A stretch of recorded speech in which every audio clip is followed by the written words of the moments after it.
Entering the atmosphere in T minus 10, 9, 8, 7, 6, 5, 4, 3, 2, 1.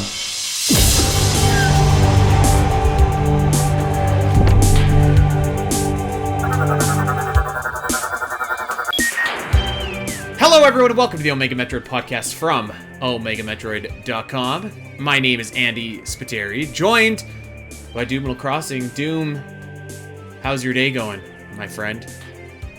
Yeah, we were just talking about it. I just started a second job at GameStop, and I clocked out about an hour ago and quickly read through what is going to be our main topic for the next episode. So once again, Andy, apologize for that, but you're here to deliver a very special show for you.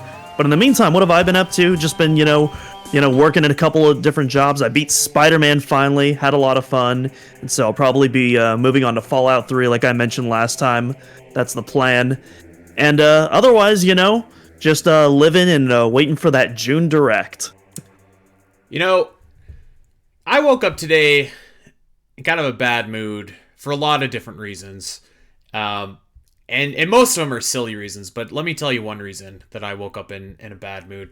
I was, and you know this, Doom, I was perusing our reviews a couple weeks ago, and I'm a few months late to this, and I saw a little nasty review. Usually these reviews don't bother me at all, but this particular one, sometimes they get me, and it was a couple months ago we'd ran an ad at the beginning of our show, just offering support to all the Palestinians in Gaza, and someone said, stick to Metroid, and it's like, brother, no, sorry, but no. If that's your take, that's go listen to another Metroid podcast, because that might be a better fit for you, because we support that here on this show and all the Palestinians. The other thing I woke up in a bad mood for, my back is, I don't know what I did, because I'm old now, but I tweaked it or something, and my neck is messed up, and now I booked. The good news was I booked a last minute massage. The bad news was she canceled on me, so it was supposed to be right before we were done recording here. But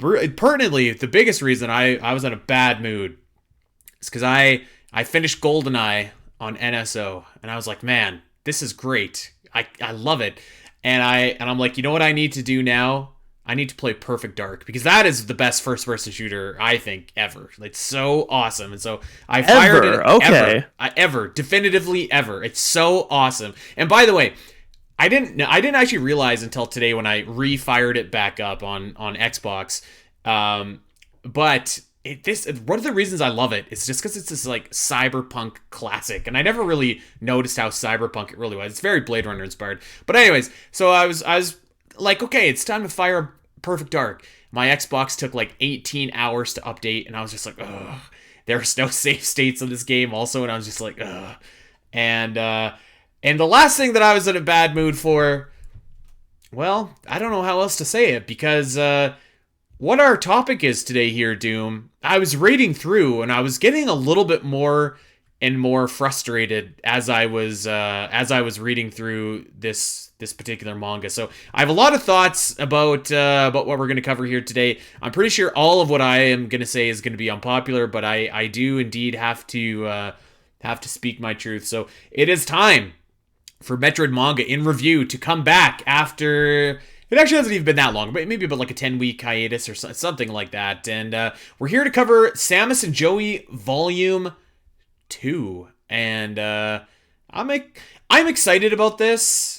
I'm excited about this, but at the same time, so I had some reservations about Volume 1, and when we did the show, you and Dak kind of talked me into having a little bit more of a positive outlook. I'm hoping you could do the same for me today, Doom. I'm hoping, because I have to admit, right off at the top here, I wasn't super in love with Volume 2. I don't know what you thought, and we're going to get into it there, but maybe just on a very general overview, what do you think about this second volume? I'm not sure if I share the exact same thoughts that you have. I guess we'll see as we get into the episode. But I am definitely in agreement where Volume 2 definitely feels like a noticeable decline in quality from Volume 1. I definitely think of the two that we've read so far, Volume 1 is easily, the definitive winner of those two. I feel like Volume 1 even if it's not what you want out of Metroid, which it's not for me personally, I think it still delivers on its own charm. It feels like, Yeah. kind of this Saturday morning cartoon with, a bit weirder, obviously because of the cultural differences that we're not used to, all the ridiculous swearing and all that, which is kind of funny Right? to view from a yeah, and there's definitely more of that ridiculous swearing as well in Volume 2, which I think is pretty funny at times. But yeah, it's missing. I think one of the biggest things I noticed was Volume 1, it would have like these narrator notes that were like constantly written in to like describe the the realities of what was happening versus what a character was actually doing or something. And like that juxtaposition was always like really funny. It was like genuinely really good comedic timing. And there's a little bit of that in Volume 2, but it's noticeably pared back, and I think for the worse. I really feel like I feel like they really stepped away from a lot of those elements I did like in Volume 1, and I think Volume 2 suffers because of that. I don't want to say that I disliked it. I didn't hate it by any means, but it definitely felt like something was missing. Yeah. And then also the character arcs in general we can probably get into. I thought they were not weird. to say that episode 1 wasn't shallow, but like, it still felt meaningful. It felt like there was something to say there, whereas Volume 2 is just kind of weird, isn't it? Just, Like it's sloppy, I think. I think I'll call it that. Yeah, it's pretty sloppy. Well, we'll get, and you know what? I can totally accept that if it is like that Saturday morning cartoon kind of vibe where it's like, whatever, like how deep do we need to be? But it's kind of like this manga isn't. We'll get to it. I wrote down a few notes here, but let's begin. And actually, before we begin, I just had a thought, and I had this thought last night because you just mentioned it. So I have as you know, a little getaway booked to New York in the middle of June, and I was like, as soon as they were like, we have a direct that's going to be announced during June, I was like, 100% this is going to be while I'm on vacation. Yeah, I guarantee it. But I was kind of thinking, and I was like, man, that would be kind of cool if like it was during my New York trip and we got to go to Nintendo New York and like watch it live. Like that'd be kind of cool. So like that was my silver lining, and that was the one thing where I was kind of in a good mood today.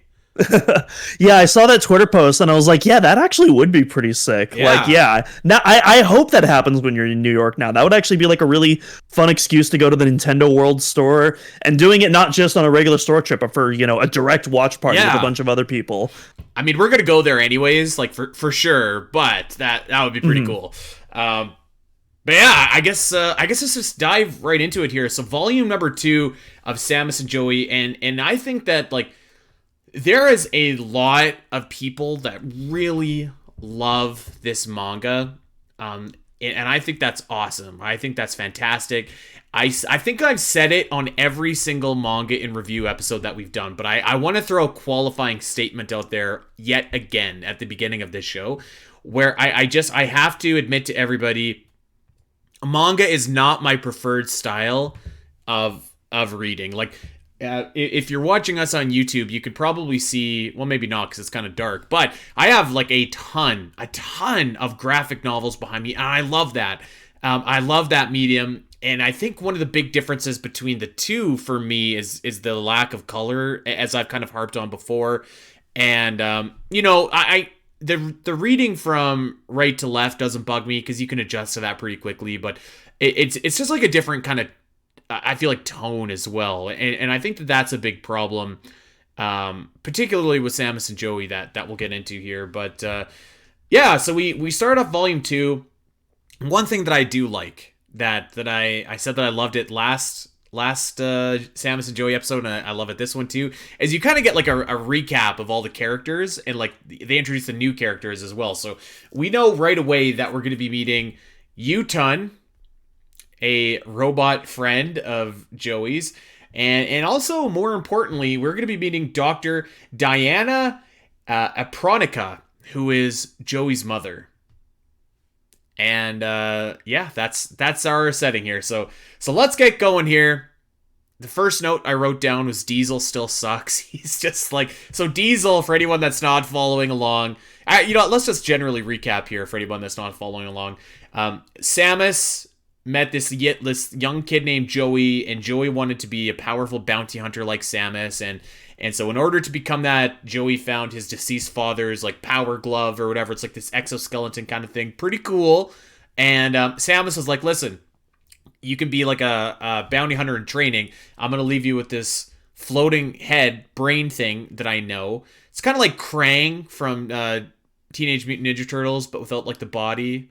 And you can stay with Diesel, and he'll take care of you. So that's where we left off. And Diesel's a bad dude. Like I was reading this comic, and I was like, God, like he kind of sucks. Like there's like a ton of like Watto Anakin Skywalker vibes going on here. Like, thank you. That was my thought exactly. I'm like, bro, this is literally just Watto from Phantom Menace, like right? To a T. Like he's kind of a prick, and he's just like, there's one point in this story where he's like, you haven't brought back scrap, you won't eat tonight. And it's like, what? Like, Samus, who did you drop this kid off with? The kid's like 10. And like it makes Samus look bad too, because like, why would Samus? Anyway, so Diesel sucks, but Samus has a new mission here. The mission is pretty cool. It's tracking down the president of the planet Kanka, I think is how you say. I have no idea. And I really like when Metroid like shows Samus on like actual bounty hunting missions.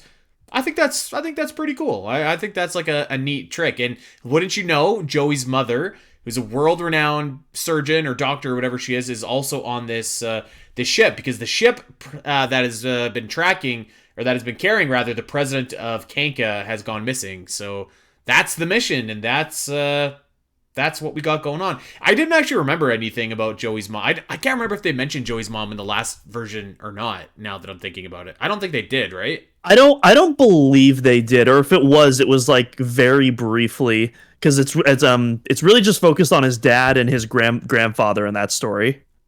So this was one thing that immediately I was just like, what? And I like, it ran throughout the whole thing.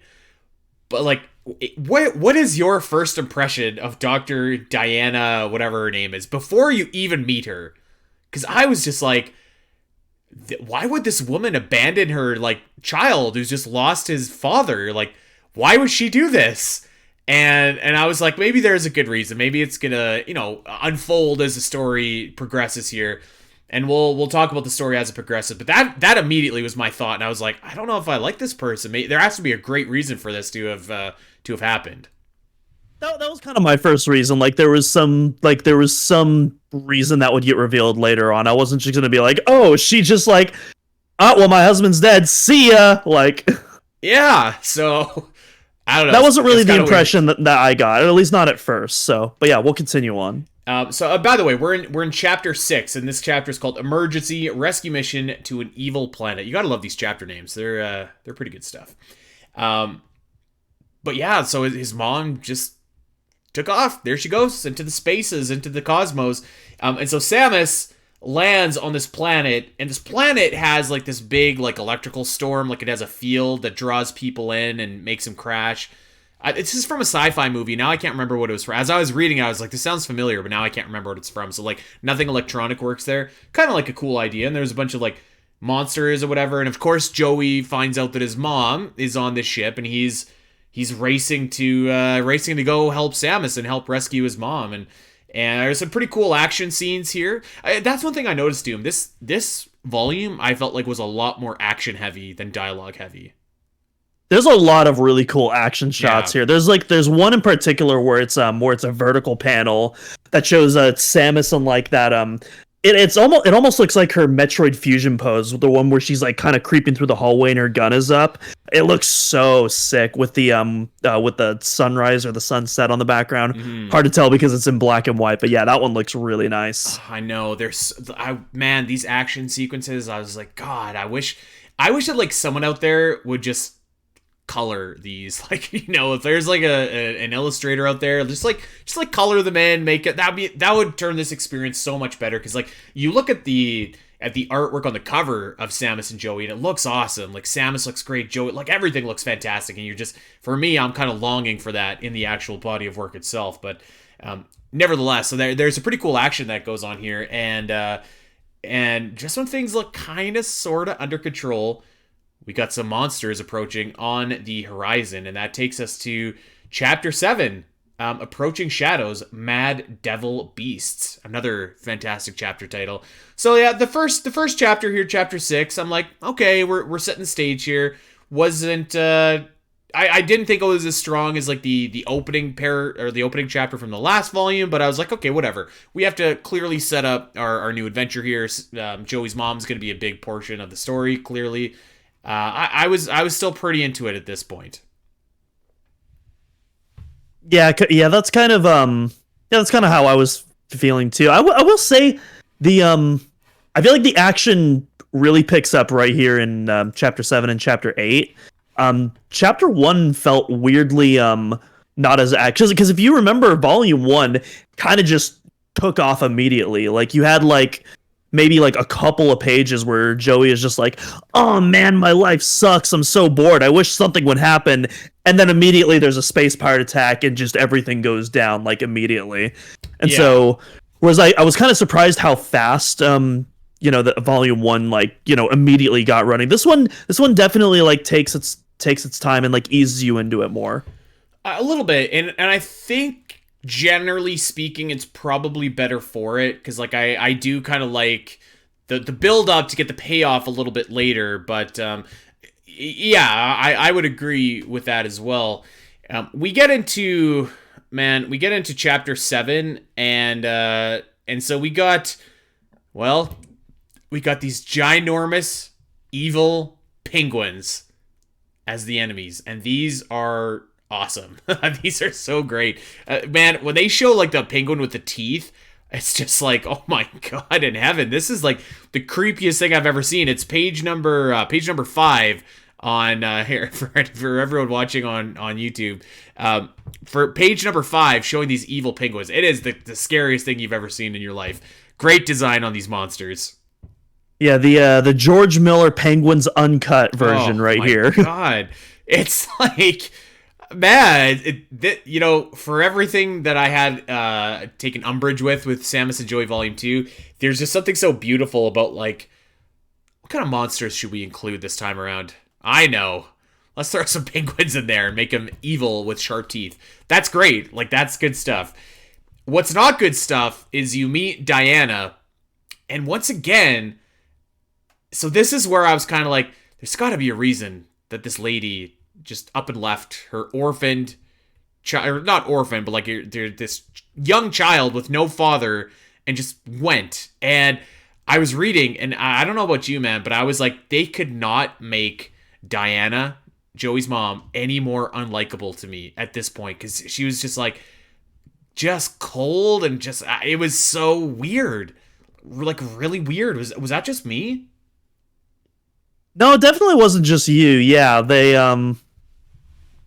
because Joey's mom is just like, like, oh, like at first it's like, oh my gosh, what are you doing here? Which is a reasonable question to ask. Like, yeah. Yo, why is my child in a war zone right now? I think it's a valid question to ask. Yeah. But then it starts off feeling like genuine concern and shock, but then it kind of just seems to turn into this annoyance almost, like, oh, you're getting in my way, oh, I have to do this, like, oh, and yeah, I would definitely was very put off by that.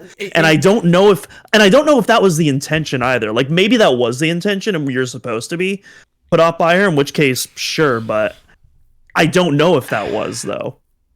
And maybe this is as simple as like East versus West, like how we're conditioned to accept stories, but I think if the intent was to be put off, then you would need to have a moment later where there's like some kind of, I don't know, moment where she either acknowledges that and chooses to be better, or acknowledges it and just is like, this is who I am, I'm sorry. And I don't really feel like there's that moment. There is a moment, but I felt like it was completely unearned, but we'll get to that.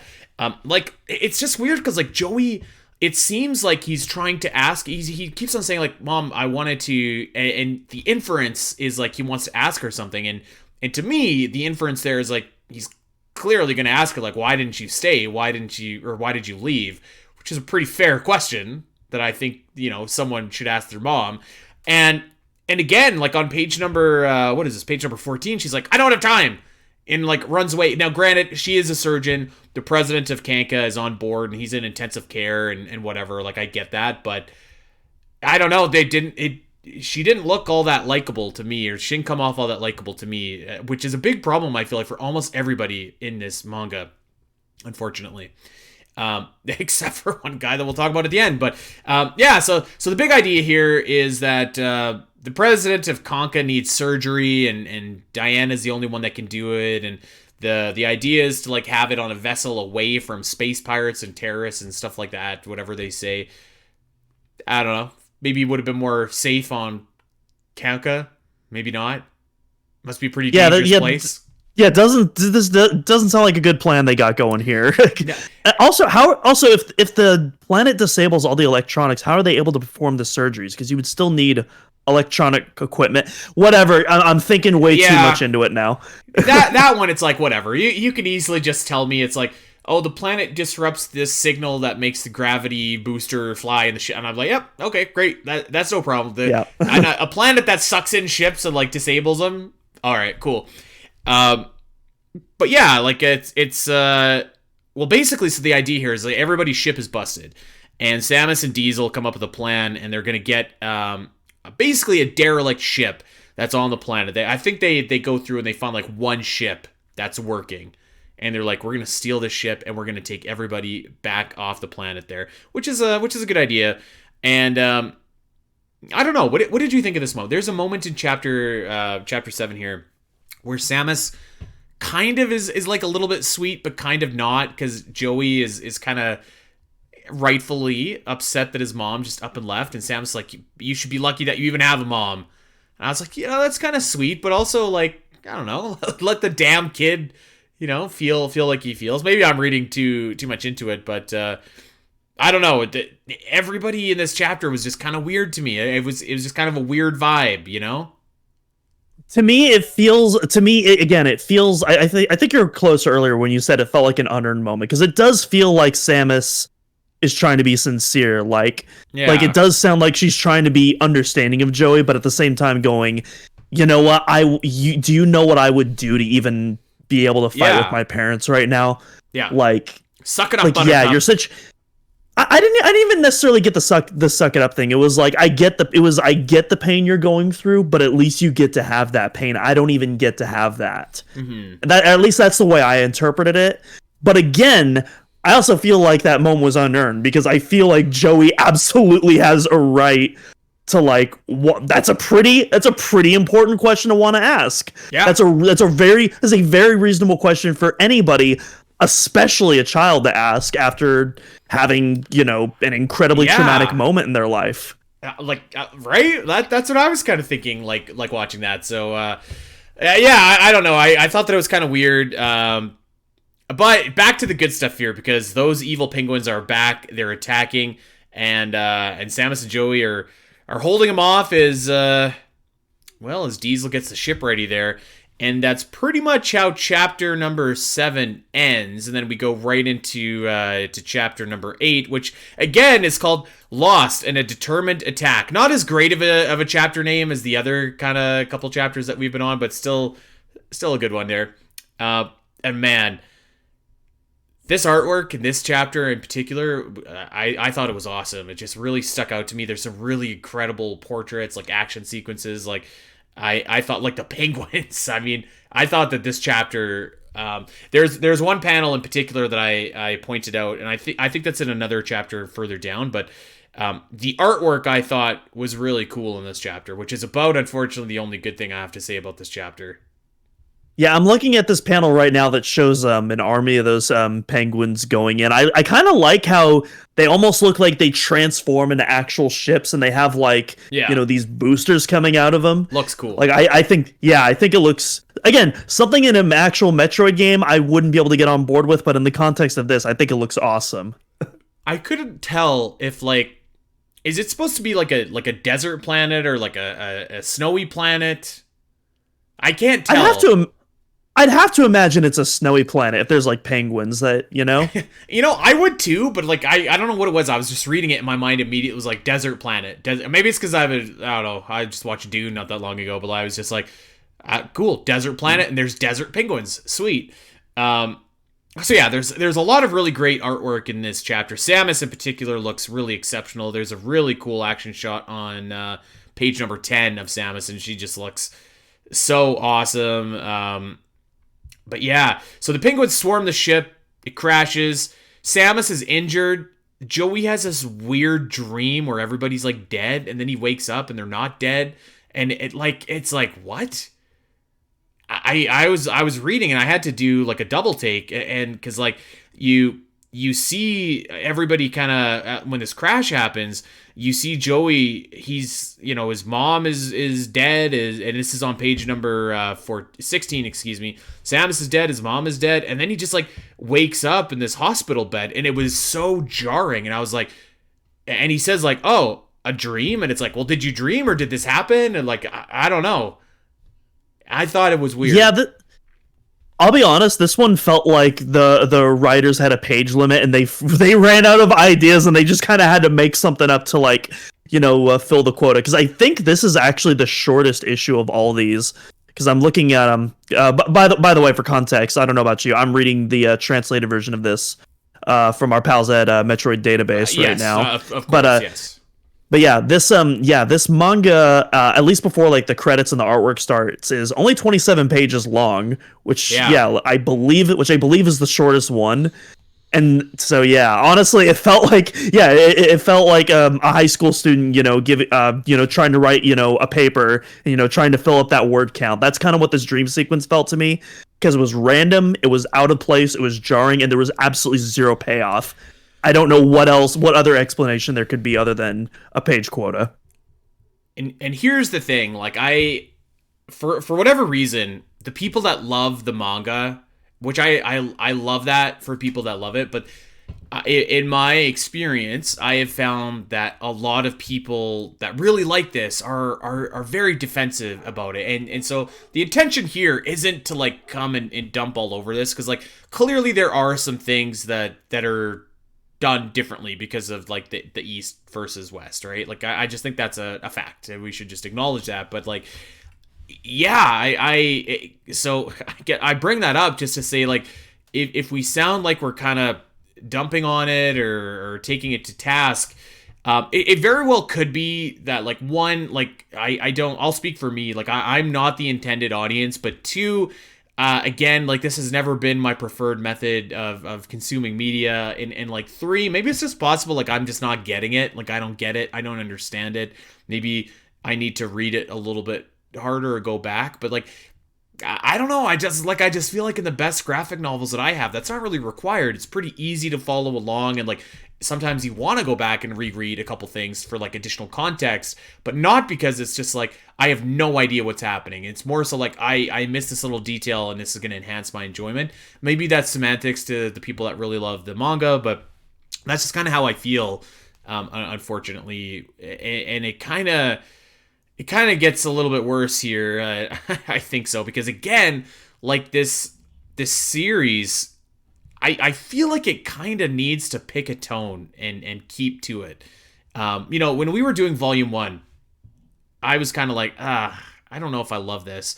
And you and Dak, I think both of you guys were like, listen, it's like a Saturday morning cartoon. And so I kind of adjusted the way that I looked at it. And I actually found that helped a little bit. It's like, okay, this is a silly, goofy Saturday morning cartoon for kids that maybe like I can watch with my nephew or something like that and enjoy it. Almost like watching Paw Patrol, which is a decent show if you've ever had to watch it. Yeah, it's like Paw Patrol with cursing.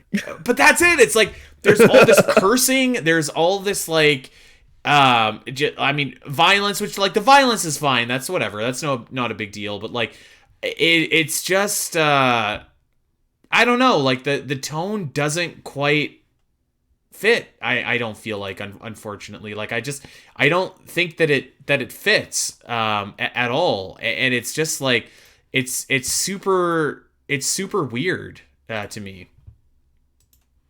Well, see, I'll reiterate again. I really enjoyed Volume 1, and so my critiques of keep that in mind, Yeah. when focusing on my critiques for Volume 2. But yeah, for me, I think Volume 1, it has a really kind of unique thematic element to it, or not thematic element. It has a real kind of style to it. Yeah, a unique style to it, because again, it's like a Saturday morning cartoon, but you also have these, you have the swearing, I really like those fourth wall breaks and those juxtapositions. It's like it's genuinely entertaining to read on its not from a Metroid. Take the Metroid out of the title, just on its own merits. It's an entertaining read. This one, I felt like I was just reading it because there's Metroid in the title, and I was curious to see what they were doing with this.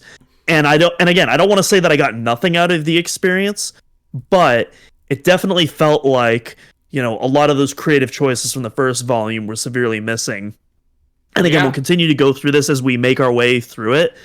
But I would hope that they kind of, once we do Volume 3 inevitably, that, they take more of the Volume 1 direction where, they're taking it less seriously. The characters, even if they're not deep, they're relatable, they're understandable. Likeable. Yeah, exactly. Yeah, you're not being told one thing but then being shown something completely different. Yeah. And again, it's one thing if that's the intention, if the author intends that juxtaposition to make you feel uncomfortable. But with Samus's mom, with Joey's mom, to me at least, it seems very clearly unintentional. It just seems like poor writing on that front. We should acknowledge too. So obviously our pals over at Metroid Database did incredible work translating this. So I'm sure there is probably some context that's lost in translation, right? Because this is a pretty thorough but a literal translation. So I'm sure that does exist. So just to be fair to what's happening here. But yeah, I don't disagree. I was reading this and I was like, I want a little bit more of a Metroid feel here, something just a little bit more Metroid. Because this, I was like, Kanka sounds like a cool place, but I don't know. Anyways, we learned that Joey's exoskeleton claws, which I forget what they're called, they only work when his emotions are in check. So when he's scared, well, they don't work, which seems like a pretty bad design flaw, actually, but I guess it makes sense if you're going to be a ultimate warrior. And so Samus gives Joey a pep talk about fighting even when you're scared, and it's a nice little talk. Kind of reminds me of Ryan Reynolds and Green Lantern. And then Joey goes off and he saves his mom from a penguin, and that's pretty much how the chapter ends. I made a note and I was like, this is the worst chapter of Samus and Joey that we've read so far. And I wish it wasn't. Yeah, again, I didn't hate it, but it was the filler episode. This was, volume 1, I don't really feel like there was any filler in that episode. It always felt like, something was happening to progress everything. This one was just kind of, we're blowing up more alien penguins. Then we have a weird dream sequence that I feel like if this was written by Kojima, that would actually make sense in that context. There'd be some way to link all that together, but here it's just kind of that there's just kind of nothing to it. You know what I mean? Say what you will about his games, and I know everyone it's always just oh, you're a Kojima stan or whatever, but if this was a Kojima game, that would have one specific tone to it, and it would be ultra serious, and Joey would go on this random diatribe about his love of 1960 cinema and just never shut up about it, and it would be awesome. And the Killer Penguins would be right at home in that. They would be right at home in a Kojima game. I could see that, absolutely. I could see those things in Death Stranding too, let alone a Kojima game. Okay, Chapter 9, Mother Protected by His Father's Fists. So Joey and Samus, they find this derelict ship, the only functioning ship that's left on this planet, and they're like, this is a good ship to take off the planet. And so Joey goes on board, and dude, he goes on board, and he literally is surrounded by xenomorph eggs. And I was like, yes, this is awesome. This is what I want here. It was right out of Alien, right before right before Ash gets not Ash, whoever gets the face hugger right on him, all those different eggs, and I was like, this is great. This was clearly inspired by that, and in fact, these are where the penguins hatch from, which implies that there's a penguin queen somewhere, but unfortunately we never get to see that lays all of these eggs. But yeah, so the penguin nest and is on this ship, in fact, and Joey has stepped on it, which means big trouble. And while I guess there's no queen, there is like a penguin boss, and I think they even call it a boss, which I think is pretty funny. Yeah, so before the egg scene, he actually falls into a pit of skeletons, which I think is a really cool panel as well. Yeah. Yeah, I like the prelude before the eggs, just to show kind of to show, you know, what you're in for, which I think is a really nice touch there. Mm-hmm. Actually, and I kind of skipped over too. There's a pretty cool artwork with Samus in the very beginning as well. I love seeing Samus in manga. Like, she looks awesome. Again, I wish it was a color, but just like her suit looks awesome. Like, everything looks awesome. That's one of my big critiques, actually, is that there's not more Samus in here, which I get it. I understand why there's not, but it would be cool to see a little bit more Samus. But yeah, so Joey has found this nest, and Samus and Joey together are going to fight the penguin boss, and they do in fact defeat it. And Joey collapses though, because he sustained some pretty intense injuries here. It's a pretty action heavy chapter here. There's some really spectacular shots.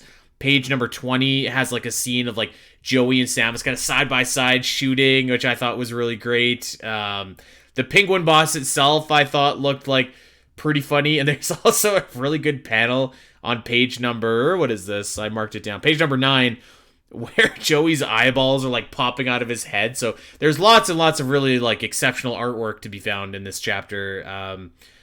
And yeah, that's I can't get over the xenomorph eggs in here. It's so spectacular. But yeah, the fight with the penguin boss, I think, is pretty cool, and a highlight probably of this volume. Yeah, we also have what I think is supposed to be the quote-unquote redemption arc for Joey's mom, where she sees him. Jeez. Yeah, where she sees him going head to head with the boss, and, you know, unleashing his full, you know, anime protag power and all that. Yeah, let's actually back up a second here. So they defeat the penguin boss. The mission is a success. They steal the ship. They go into space. The mission's over, and I'm like, oh, okay. I guess that's it. Like, that's it for this particular mission. I'm like, is there a stowaway like Alien? Is there something? But no, we go up to space, and now Joey and his mom are having a moment, and this is like completely unearned, because she's like, oh, Joey, you remind me so much of your father. He was brash, but he was brave like you. And Joey's getting this pep talk, and it's like, tell him where you've been. Tell him why you left.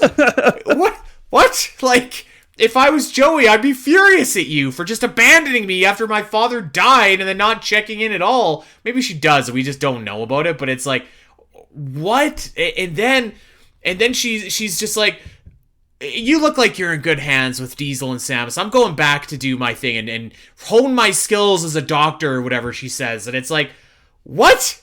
Your son almost just died protecting you, and like, I was like, you could not make this woman any more unlikable.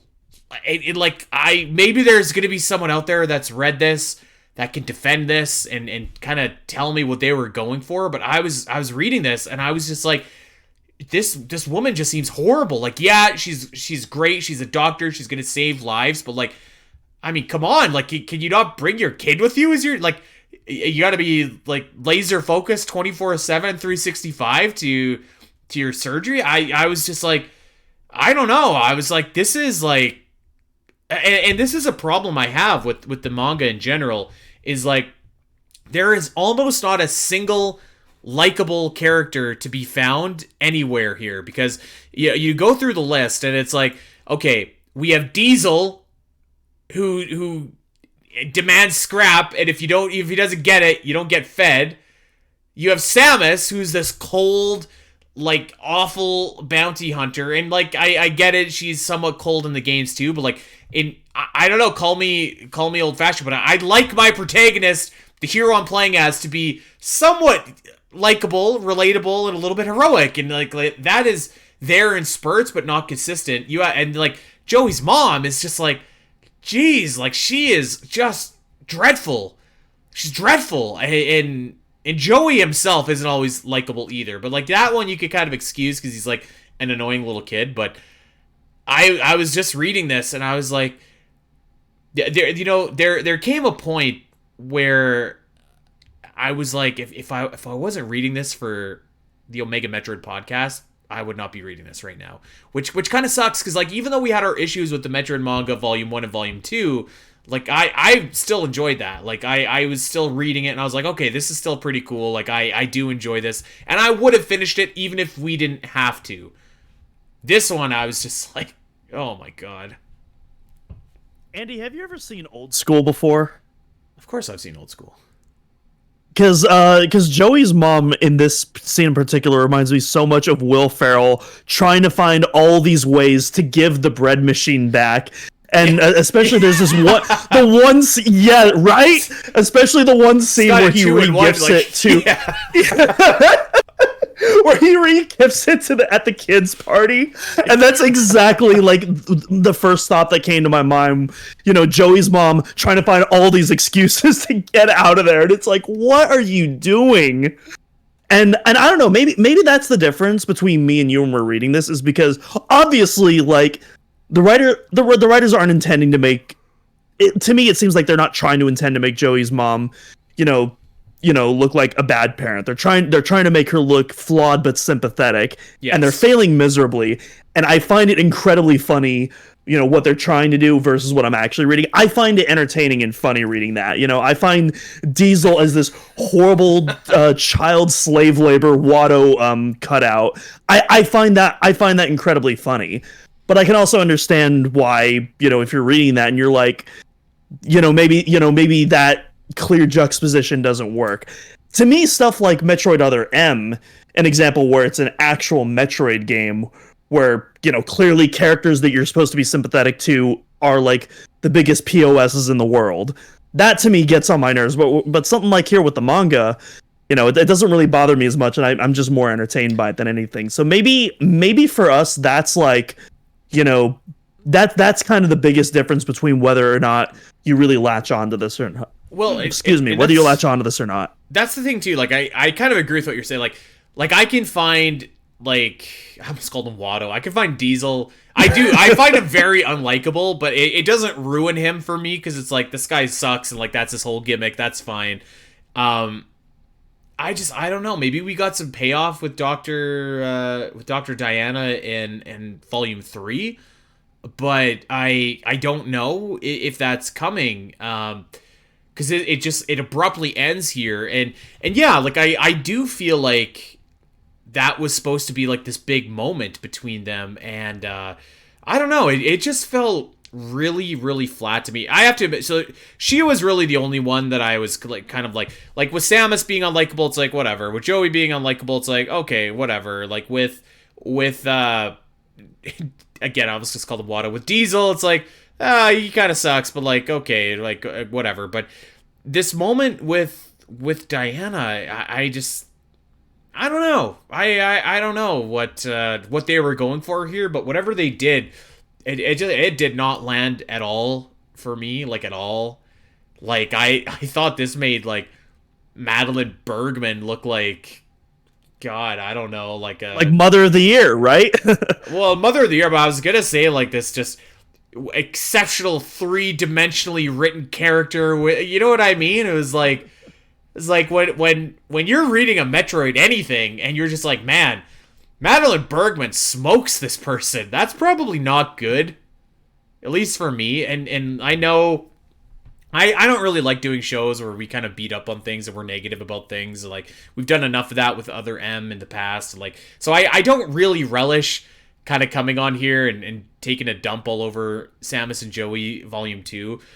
But I don't know. Whatever it was going for, it didn't It didn't land for me. And then the weird thing too is like we just keep going to this completely new story for the last 2 chapters, which is kind of what the last volume did too. The last chapter was like this own chapter where you met Diesel, you met what's his face, the robot guy that captured Diesel, and it's like, okay, we're just moving on. Cool. We're no time for reflection. Let's get on to the next adventure, which again would be fine if this was like they were sticking to that Saturday morning cartoon vibe, but I don't know that they are necessarily. I don't know. Again, clearly not exactly for me. I'm not the intended audience, so if you're listening to this, just, you can pretty much just chalk this up to an old man yelling at clouds, but I'm just telling you what I'm thinking reading this. And it's not good. It's not good. Okay. We've beat up on poor Joey's mom long enough here. I actually thought that the last 2 chapters were better than the first 4 in this, Agreed. This volume. So we get to chapter 10. Handshake of Friendship.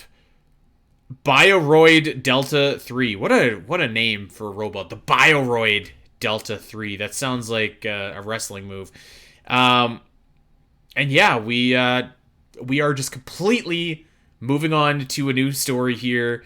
And Diesel's like, Joey, if you don't bring me scrap, you get no dinner. So Joey is going out to look for scrap, and he's terrible at it. He runs into some guy, too, that calls him a dumb shit. I was like, what? Like, I was not making it on my Saturday morning cartoon, and it's like some Dr. Wily-looking guy, and like there's this random shootout, and it was like, all right, And then they actually do follow up a little bit on the previous 4 chapters here. And this I thought was the single most outrageous panel in the whole manga, where his mom is like, you see a flashback of Joey's mom, and she says, Joey, since you're on the road to adventure like your father, I'll go off to hone my skills as a doctor. I'm actually looking at that panel right now, so I'm glad you brought that up. Again, absolutely. I know that he's not going to feed you Incredible. if you can't find scrap, but I'm going to hone my skills. Okay. It's like, well, Joey, you seem to be in good hands right now, so I guess best be hitting the old dusty trail. What's that? Watto fills your food dish at least a couple times a week? Okay. You're good. Do you have water? Close enough. Some water? Okay. Yeah, the average human your age can survive for at least a week and a half, 2 weeks without food. You'll be fine, Joey. Okay. That's great. That's okay. Let's rock. Mother of the year. And yeah, so Joey he's going around, he's looking for scraps. He's not very good at it, but luckily for Joey, he meets a robot friend named Utun. And this friend actually does not have a name when Joey first meets it. And I thought that this was Joey at his most likable. There was something so inherently likable about Joey just kind of befriending this robot who is, has some stuff going on, and we find out is a defective kind of robot and not very efficient at what it's supposed to be doing. And actually, this is the Bioroid Delta 3 in question.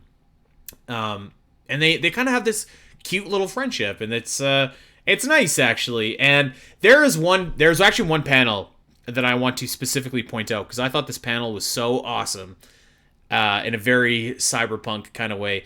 Page number 14 in this chapter, where you see the view of the city. I was like, this looks awesome. This looks so great. It definitely has like Star Wars prequel vibes to it, which I love. Yeah, really, really good stuff there. And yeah, like I said, he strikes up this cute little friendship with Utun. And I like these. I like this little camaraderie that they have. Yeah, I love this duo. I sure hope nothing happens to them. That would be really tragic. But yeah, I really like what they did here, because I like, Utun starts off as kind of having no purpose, and then he meets Joey, and Joey kind of teaches it. He's literally programmed to not have emotions, and literally learns how to be happy because of Joey, which I actually thought was like really unconventionally sweet for a manga. Like, I was like, or for this manga in particular, not a manga. And I was just like, oh wow, I didn't expect to get this, but I'm here for it. Sure, give me more. Well, that's the thing. It's like there is finally a sweet, real connection between two people, because I don't think that exists between Samus and Joey. Like, I'm sorry, but I don't think it does. Like, there's moments here and there, but nothing consistent. Utun, however the hell you say his name, and Joey, they have like a legit friendship, which feels believable, which is funny because it's set up in like a couple pages. So it's the first real bona fide relationship that's relatable in this comic, and so that means Utun's got to die right away. And so Samus comes down. She's like, I'm searching for this rogue robot. And before she says one other word, I'm like, I will bet my house that this is Utun, the robot that she's looking for. And you know, at least they don't string us along. They just got to confirm it like right away, which is nice. But I was a little bit... I was a little bit, well, this is more so the next chapter, but basically I was like, man, I hope that we can add Utun to the crew here, because like we could use like a legit friendship here. And yeah, we end the chapter with Samus showing up, and she's like, Joey, I gotta go destroy your best friend that you've just made, your only friend, really. Sorry. And that's how the chapter ends. Honestly, pretty good cliffhanger to end on. Yeah, probably the best one. Yeah, probably maybe the best one of this whole series, I think. Again, not really a surprise cliffhanger by any means. I wasn't like, what? Yeah. But yeah, in terms of like story progression, like yeah, that's like the perfect one to string you along to the next episode. This is the two-parter of the Saturday morning cartoon right here. To me, it feels like, or even like. The last one felt like a two-part. This just feels like a 20-some minute show, and it's like, yeah, this is the commercial break where you find out that Samus is hunting Utun. By the way, have you been? This is completely off topic, but this just kind of reminded me of that. Have you been watching X-Men '97 at all?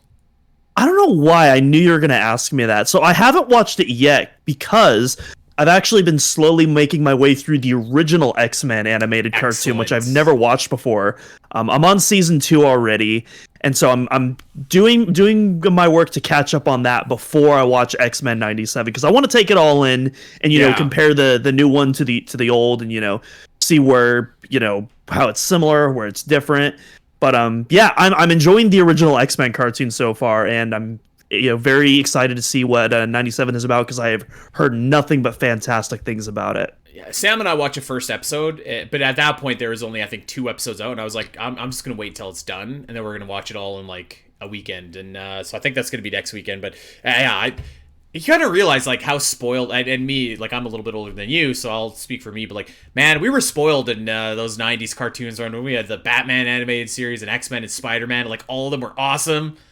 Man, I love that '90s Spider-Man cartoon so much. Oh God, it's so good. Maybe the best version of Spider-Man. Radioactive Spider-Man. I love that theme song. Lives rent-free in my head, man. Not only that, you got like Reboot, you got Beast Wars as well. You got so much cool stuff there. But yeah, and even Batman Beyond was so awesome. But yeah, I love Batman Beyond. I still hope. I hope that we're getting so off topic right now, but I hope that Spider-Verse director pitch for the Batman Beyond movie, I hope that becomes a reality, because those concept art shots look freaking insane. I can't believe that we have not had a live action Batman Beyond movie. I thought for sure that's where they were going to go after the Dark Knight trilogy wrapped up. That's what I would have done, because it's different, but it's Batman, Anyways, bring Terry McGinnis to the big screen. But yeah, anyways, back to the Metroid show. Well, I'll tell you what. This Samus and Joey could take a few notes from these wonderful cartoons that we've just referenced here, because I think that's kind of what it's going for, but it's like doesn't always do it successfully here. So we start off chapter 11, which is Heavy Trigger to Stop a Friend Gone Berserk. Great chapter title as usual. And Samus and Utun are going at it, and they have some pretty cool action sequences here. There's some pretty nifty fights here. The one thing that you mentioned earlier is finally back, and it was awesome, where there's this panel, and there's this dude, and it's just like, Oh, this is the guy, by the way, that paid Samus to destroy. Client who wants the Delta 3 destroyed is the caption. It's like, I don't know. There's something just so charmingly funny about that, where it's just like, we know you don't care who this is, but this is the bad guy. This is what he's here for. Like, this is what he is. I love it. I thought you were going to mention the one where it mentions Diesel setting a trap, but yes, that's also a really good one too. Yeah, like I want more of I want more of that. I love the narrator interjecting into these stories, and yeah, maybe that's another reason why this chapter definitely feels like the best part of Volume 2 is because this might be the only one, or at least the only ones I remember, where you have those narrator injections back. I think it's the only one. It may be like I think that there was a narrator injection where somebody said something medical and they said what it was, but that was about it. Like this, it just adds a little bit of flavor, a little bit of personality to the proceedings that I like. You know, two notes that I had here were before we move on. Again, Samus just kind of like comes across as just like this really cold, ruthless bounty hunter who's just kind of all about the money and that's it. I think actually Joe even says something to that effect, and it's like, yeah, you know what? It's kind of hard not to agree with you there. So I wish that maybe they would present Samus in just a little bit more of a positive light in this manga. But to offset that, man, does Samus ever look awesome? The artwork in this chapter in particular, particularly the X-ray visor, I was like, man, this looks so cool. This is such a cool way to use like the X-ray visor in a manga. So when Samus is fighting Utun, Utun creates clones of himself, and Samus puts on her X-ray visor to see which one's a duplicate, which one is not. This looks so cool. This looks really cool. They did a great job in this particular panel with that. Oh yeah, that shot looks so awesome right there. Yeah, I'm looking at page 15 right now. I love that little introduction. Even that one panel with like the foot stomp. There's something about that just exudes so much power from that. Yeah.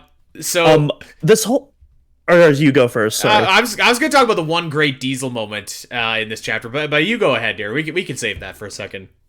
All right, I was just gonna say, like, this whole arc right here reminds me of the Iron Giant, kind of, to a degree. Where you have the boy, you have the giant. You know, they have this relationship.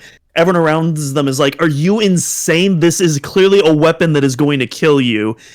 And then of course it leads to the giant in the end sacrificing himself, which there might be some parallels to that at the end. A little bit of foreshadowing. Kind of. I love this bad guy, by the way. He looks like an evil dude. The guy who wants the robots dead. I think he's just like so overtly evil that it's kind of awesome. He's just kind of like, and again, it's great like Saturday morning cartoon kind of villainy where he's like, I don't care about those citizens. I don't care about the damage. I just care about the company's reputation. And so Diesel finally does something that's awesome. He just like bombs his ship. He just like kills him. I think he kills him, right? Like, there's no way that dude explode or like survived the explosion. And so my thoughts, like, dang, who's paying Samus's bounty here? Maybe she was already. Paid. hey, it's not a character death unless you see the body. That's the one lesson I've learned. It gave me kind of like Cowboy Bebop vibes in the best way. How there's like always something that would happen, so like they never got paid to do a bounty, which I thought was great, but. I thought, I was like, Diesel, you finally done it. I like you more than Diana, so take that. It's something. So here we go. So what has happened with Utun? I'm gonna try and get this right. Correct me if I'm wrong. Is that the robot is like defective, and he enters in like a berserker mode that he's not supposed to. And when he's in the berserker mode, he obviously has the potential to destroy people, things, property, whatever, what have you, because he's got like a nuke or something inside of his chest, like his little nucleus there. Did I get that right? I don't know if it's precisely a nuke, but it's a big bomb, very big bomb. Something bad that you don't want to go off. And so Joey shows up, and Joey, man, this this kid is finally, he's so endearing in this chapter. Like, finally, and he's just like, this is my friend. I can get through to him. And Joey tries, and he tries, and he tries, and he's like, shake my hand, which is a nice little callback to last chapter when they shake hands. And man, what ends up happening is actually a little bit weird. So there's a countdown that goes off. Samus has Yutan dead to rights and is about to finish him off, and Joey interjects, and there's like a countdown for this bomb, and they're talking, and he eventually does get through to Yutan. Yutan kind of regains his consciousness, but it's already too late. This bomb is about to go off. And I was a little bit confused. You might have to clarify this for me, Doom. So Joey like uses his exoskeleton and punches Yutan in the chest after Yutan tells him to, because he's like, I don't want to kill you. You're my friend. You're my only friend. Like please do this for me so I don't hurt you. And he punches him in the chest, and that just kind of like stops the bomb from happening. I was a little bit confused here by the layout. To be honest. I think it's not necessarily just punching the bomb. I think more just like Joey killed him. He disabled his he punched him in a place that disabled his circuitry. That's right. At least what I got.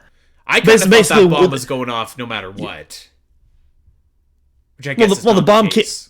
Well, the bomb can't go off if it's not connected to anything. I don't know. Maybe I'm thinking too much into it, but I just kind of felt like, punch me here, Joey, so that I can die, and then the bomb won't go off, and then you'll all be saved. Is kind of what I was getting at. Kinda, yeah. Like I'm trying to look up exactly what Yutan says. If I can't be your friend, stop it, Joey, quickly. So yeah, I don't know. Maybe he has to be alive in order for that bomb to go off, but like he can't control it anymore because he's like in that berserker mode. That could be something. It was kind of sweet nonetheless, because as Yutan is like trying desperately to cling on, he's like, friends don't hurt friends. It's sweet, but again, I was just like, ugh. This is like the first real sweet connection in this manga, and like now he's gone. Damn it. I wanted him to be part of the crew, but that was not to be.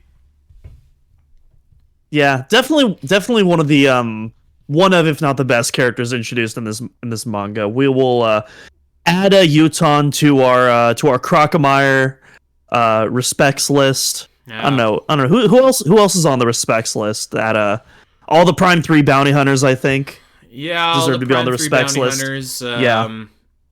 Let's see. Maybe Quiet Robe. Maybe not though. Quiet Robe he's okay. We can add Quiet Robe. I think. Yeah. I think he earned it. Okay. Certainly the Super Metroid, of course. Oh yeah, obviously. How the hell did I forget that? Arguably the most important one. That'd be a good show, actually. Ranking all the deaths in the Metroid series. Which one is the best? Which one is the worst? Maybe we should do that next week. Yeah. That'd be fun. I like that idea. Yeah, I don't know how long we can make that go, but I like it. I don't know either, because there's I don't know how many deaths there actually are, because there's not a ton of characters, but yeah. I mean, nevertheless, that's how this version. Well, it's how this version ends, and I have to say, and I know, I'm sorry to people that love this, and if you do love it, I'd love to have a discussion with you to maybe talk about some things, and maybe you can educate me and just kind of give your perspective to tell me maybe what you like about it. But I read this and I was just like, this sucked. I didn't like it at all. It was mostly the first part of the story. The second part of the story was fine. The first part of the story, I was just like, ugh. I don't know. It just didn't do it for me, like, at all. Like, I thought the whole thing I thought was based around Joey and his mom and their relationship, and that was so bad and so awkward. And not only was that awkward, but like sometimes when you have a relationship like that, then you kind of see it's like, okay, like even though she's not his actual mother, like the Samus and Joey relationship is more of a mother-son relationship. And usually stories will kind of, put those against each other and play off those dynamics. But this one didn't do that either. Like, both of those are just kind of not great and not, I don't know. They just, it didn't work. I thought that because that didn't work, this volume for me didn't work. Yeah, I hate to be that guy kind of dumping on Samus and Joey because I know that it's a cult classic and I know it's beloved, but yeah, this was a swing and a miss in my books. What about you, Doom? I think so. In regards, in particular, to the Samus and Joey relationship, I think the title of the manga is the biggest problem, maybe with what you're having, and definitely a huge issue in the first part of chapter 2 as well. Is that it's called Samus and Joey, which implies that they have some sort of bond, some sort of partnership, and we're not really getting that right now. It feels like Joey and then Samus kind of intervenes at points, but they don't really have. Yeah, Samus doesn't really feel like a protector or a guardian or a partner or an authoritative figure in any way. She feels like she just kinds of shows up here and there and gives life advice on occasions and does cool kick-ass action sequences. But I'm not getting it. But by the way, sorry to go for it. You're good. They don't have to be best friends. They don't have to have this like mother-son relationship. They don't even have to hate each other. Like the problem is that they really have almost no relationship. Like Samus really doesn't want anything to do with him from the very start, and that hasn't changed.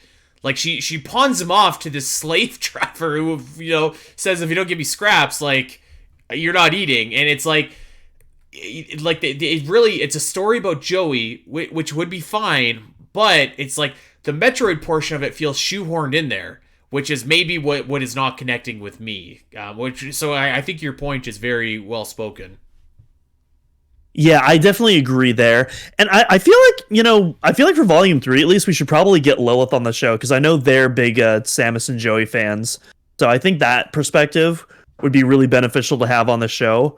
Yeah. But yeah, I'm hoping at the very least, my biggest hope is that they go back to that Volume 1 tone, because I really love that Saturday morning cartoon with just insane swearing. I love that vibe. I think that's a winning formula for this book, and I think they should go all in with that. Bring back the narrative and interjections as well.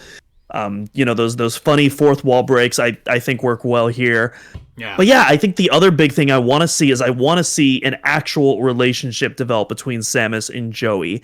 And like you mentioned, it doesn't have to be a mother-son relationship, but like there needs to be something there, and there just isn't right now. Yeah, I agree, and I think that a lot of people are going to disagree with that. But I like it's not there. It's not there, and I think that the entire premise and the entire series kind of suffers for it, because like if you kind of expect to see Samus and Joey and like maybe even if Joey was the annoying sidekick that was always by Samus and they were getting into adventures, that's fine. But like it's just like Samus just isn't here for like a lot of stuff. Like and when Samus does come in, it's to save Joey, it's to be the action hero, which is kind of hard to follow because nothing's in color, and it's like oh. So yeah, that's our perspective. Yeah, it's Joey featuring Samus, not Samus and Joey. But I hope that changes. I hope it does too. This has potential. It hasn't quite cracked the formula yet, and we only got one more volume to do it. And actually, I guess there's a bonus volume too that Metroid Database is also translated as well. So by the way, if you are looking to read this for yourself and you don't know what the hell we're talking about, go over to Metroid Database. They have a great comic and manga section. They have painstakingly fan translated everything. And it's free and it's awesome and it's a great job. So shout out to our pals over there for doing that and for hosting this. It's truly like a wicked piece of like Metroid history that they've kind of I guess made available for all of us. So it's pretty cool stuff, and that's over on metroiddatabase.com. So yeah, go check it out, read it for yourself, tell us what you think. But I think that's gonna do it for us, because I don't want to beat up anymore on this, but I probably could go on, but I don't want to, because I think everybody knows kind of where we're at right now. Doom, any final thoughts on Samus and Joey before we GTFO?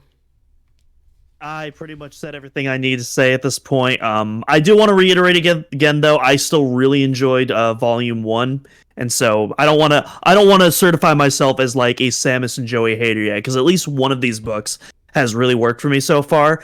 And if Volume 3 sticks the landing, that's 2 out of 3 for me, which is pretty good in my book, at least. We'll have to wait and see until next time. Yeah, we will, and we'll try and not make it too long. I think 10 weeks in between was kind of appropriate to just give us a little bit of space, but also not be so far removed from what was happening before that we forget what's happening. So we'll try and be back in another couple of weeks here. Maybe we'll have some Metroid news though in between, and maybe Volume 3 will be pushed a little bit further down. Who knows? But in any case, that is going to do it for us. We are going to get out of here. We, of course, want to thank everybody for listening and checking us out wherever you get your podcast. Make sure that you like, you subscribe, you recommend, you rate, review, all that good stuff. If you got that Metroid fan in your life and they're like, man, there hasn't been a Metroid game in years. I wish that I could talk about some Metroid with somebody. Tell them about the Omega Metroid podcast. We're the only place doing this weekly, as I said at the start of the show. So, if you are looking for another Metroid podcast, I don't know if you're going to be in luck. Check us out over on social at Omega Metroid Pod, at Spiteri316, at Doom Lacrosse. And most importantly, check us out on OmegaMetroid.com. We got news, guides, maps, strategies, walkthroughs, tons of stuff there, including like music. There's tons of stuff on OmegaMetroid.com. So if you're a Metroid fan, go check it out and get yourself acquainted with some of the other stuff in the series there. And the last thing that I'll mention before we get out of here is we have a Patreon, and we of course are knee-deep in the Great Metroid Area Ranking. That's our bonus show where, as the name implies, we are ranking every single area in the Metroid series. And so that's been quite the journey, and the journey's not done yet. So check that out. That's patreon.com/spnet. That, my friends, is going to do it for us. But we will see you back here same time next week. So everybody have a great week. Take care. And until then, ciao.